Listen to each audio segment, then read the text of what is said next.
Good morning students. बच्चों, आज हम अपना न्यू चैप्टर स्टार्ट करेंगे, conservation of plants and animals resources.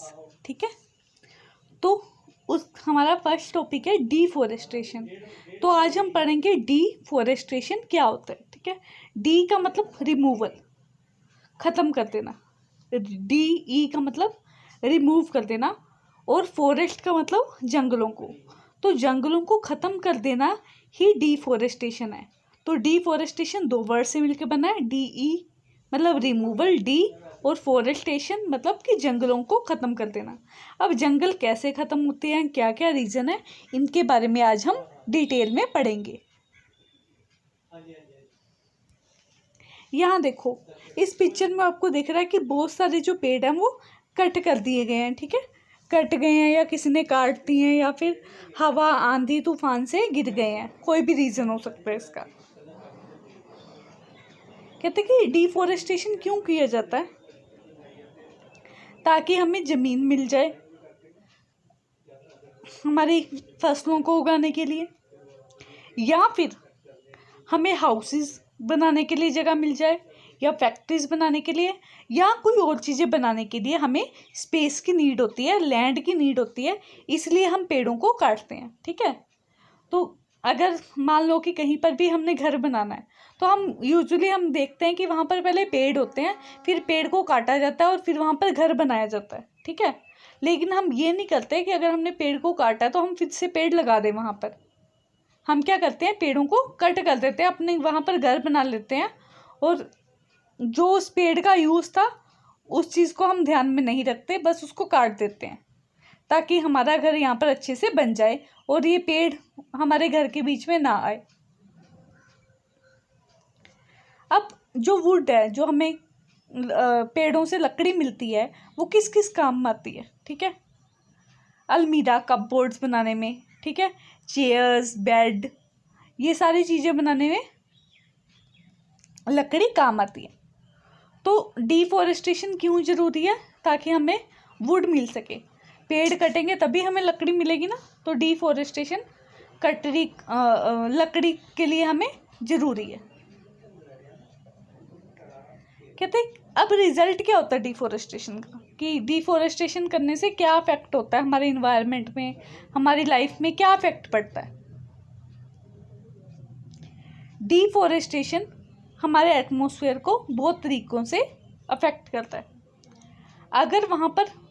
अगर जंगल कम होंगे, ठीक है, तो कार्बन डाइऑक्साइड ज़्यादा अमाउंट में हो जाएगी, और हमारे जो ट्रीज़ हैं वो कम होंगे। हमें पता है कि ट्रीज़ जो है वो कार्बन डाइऑक्साइड एब्जॉर्ब करते हैं फोटोसिंथेसिस प्रोसेस के लिए। ठीक है, तो अगर ट्रीज़ ही कम होंगे तो फिर कार्बन डाइऑक्साइड भी कम ऑब्जर्व होगी, और कार्बन डाइऑक्साइड का अमाउंट जो है हमारे एटमॉस्फेयर में इंक्रीज़ हो जाएगा।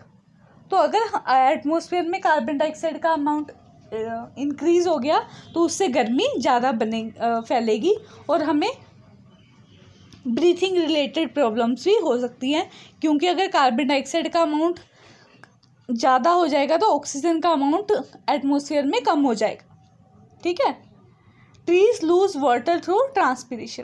कहते हैं कि ट्रीज जो हैं वो ट्रांसपिरेशन एक प्रोसेस होती है जिसके बारे में आगे आप डिटेल में पढ़ोगे। तो उससे क्या होता है कि वाटर को लूज करते हैं। ठीक है, और ये वाटर साइकिल में जाता है जिससे बारिश होती है। ठीक है, तो अगर हम ट्रीज कट कर देंगे तो ट्रांसपिरेशन भी कम होगी, मतलब कि वाटर भी कम इवेपोरेट होगा, बादल भी कम पड़ेंगे और बारिश भी कम होगी। तो ट्रीज़ को कट करने से हमें दो चेंजेस कौन कौन से पड़े हैं। एक तो पड़ा है कि कार्बन डाइऑक्साइड का अमाउंट जो है एटमॉस्फेयर में इंक्रीज हो जाएगा। ठीक है, और दूसरा क्या पड़ा कि बारिश कम होगी। अगर ट्रीज़ को कट करेंगे तो बारिश का अमाउंट कम होगा, बारिश नहीं होगी। इसलिए जहाँ पर ट्रीज़ नहीं होते वहाँ पर बारिश भी बहुत कम पड़ती है।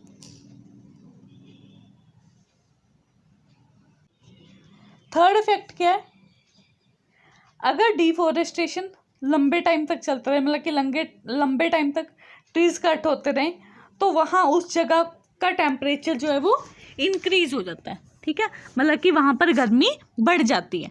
ठीक है, किसके कारण? ग्रीन हाउस इफेक्ट के कारण। अब ये ग्रीन हाउस इफेक्ट क्या है? ग्रीन हाउस इफेक्ट का मतलब है कार्बन डाइऑक्साइड गैस का अमाउंट एटमॉस्फेयर में इंक्रीज हो जाना और उसकी वजह से बारिश का कम हो जाना।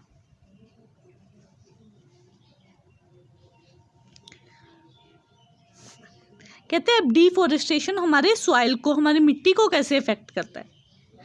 हमें पता है कि जो ट्रीज की रूट्स होती हैं वो मिट्टी के बीच में होती हैं, ठीक है, और क्या करती है? रेन वाटर को एब्जॉर्ब करने में हेल्प करती हैं, ठीक है, मिट्टी को हेल्प करती है ताकि वो रेन वाटर को सोख ले, बारिश के पानी को अपने अंदर एब्जॉर्ब कर ले, ठीक है।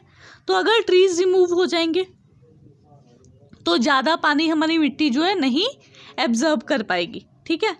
तो जब मिट्टी पानी नहीं एब्जॉर्ब कर पाएगी तो फिर क्या होगा? फ्लड आ जाएगा, ठीक है।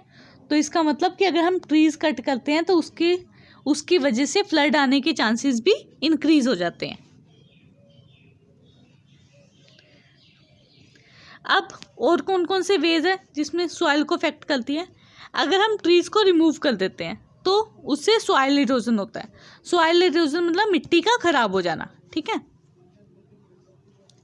जो सॉइल की ऊपर वाली लेयर होती है ना, उसमें बहुत सारे न्यूट्रिएंट्स, मिनरल्स होते हैं जिसके कारण वो प्लांट को प्रोवाइड करती है और प्लांट अच्छे से ग्रो कर पाते हैं, ठीक है।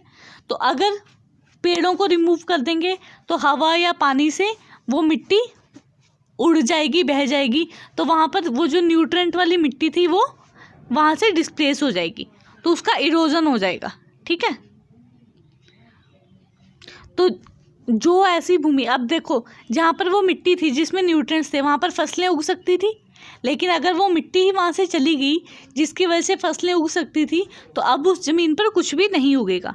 तो इसका मतलब कि डिफॉरेस्टेशन के कारण जो फर्टाइल लैंड है वो डेजर्ट में कन्वर्ट हो जाती है। इसी प्रोसेस को हम डेजर्टिफिकेशन बोलते हैं, ठीक है।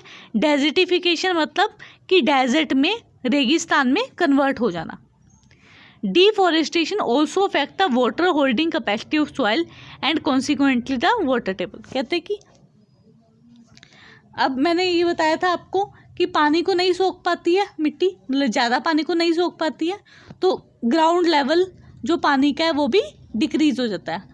हम कई जगह पर देखते हैं ना कि कई जगह पर बहुत नीचे तक कुआं खोदो तब भी पानी नहीं मिलता, तो वो इसी कारण से है क्योंकि वहाँ पर पेड़ ज़्यादा नहीं होते, और अगर ट्रीज ज़्यादा नहीं होंगे तो सॉइल जो है वो वाटर को एब्जॉर्ब नहीं कर पाएगी और जो वाटर का लेवल है वो नीचे चला जाएगा।